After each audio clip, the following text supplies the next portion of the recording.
So slab allocation, for those who might not know, is you get a number of pages, contiguous ones, dependent on, so you decide on a minimal number of objects that you want. So let's say we want 4 objects per slab minimum. And then you are given a type. So you take the size of type, so SO type, that gives you a size, an object size. You take also alignment constraint. You apply that to the size, you get an aligned size. Then you take that aligned size times the minimum number of objects that you want in your slab. That gives you a number of pages that you need to allocate. You get those pages and then you initialize all those slabs. Let's go for 4. So for example, we have this object here. So let's shade it this way. Let's shade this one this way. And then you'd have this other object here. They're all the same size. I'm just rather drawing this. And of course here, you'd also have, if you want to go into details, you'd have some waste on your page because you can only fit so many objects of a given size onto n pages. So this waste here, you can probably run an optimization routine on it to try to see if with 2 pages I can fit 4 items with a space of whatever this is. If I take 6 pages, I could probably fit more than 4 items. How does this space, this wasted space here, behave? Does it shrink or does it grow? And if 6 pages is not enough, we might go to 8, and then we try to run an optimization routine to basically try to shrink the space to below, I guess, a sort of given limit. Let's say we want to waste less than 1/16 of a page, for example. So if this is our logic, we'd basically just try in a loop number of pages with this size and alignment constraints. We can compute the number of items that we can have.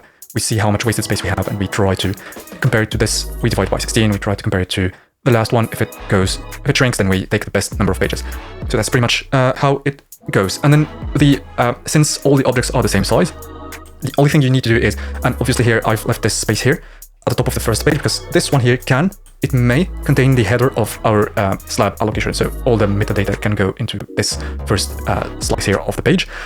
Otherwise, you can just allocate the header, the manager, and all other metadata to an external allocator. So maybe our permanent allocator or something like that. But the idea is very simple.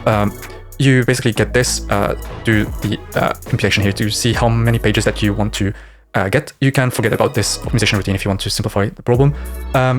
The only problem that remains is that how do we find empty items? Because items can be, they are allocated contiguously, but they are not freed contiguously. So you can find yourself with a situation where this item here is allocated, but this one is free, but this one is allocated also, and this next one is probably also allocated, and this other one is free.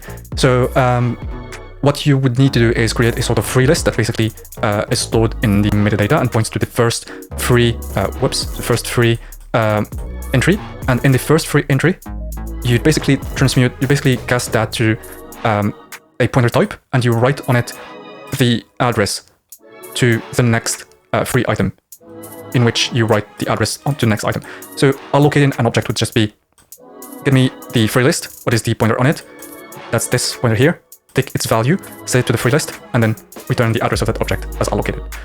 And when you free an object, you just basically, wherever it should be, you just place it on the top of the list. So if this one is free, we take the pointer to the free list, we write it there, and then we point the free list to that object. So it becomes the first one to be allocated next time. Yeah, so fairly easy. I think I'm going to take that offline and probably just show the work on that once the bases are set.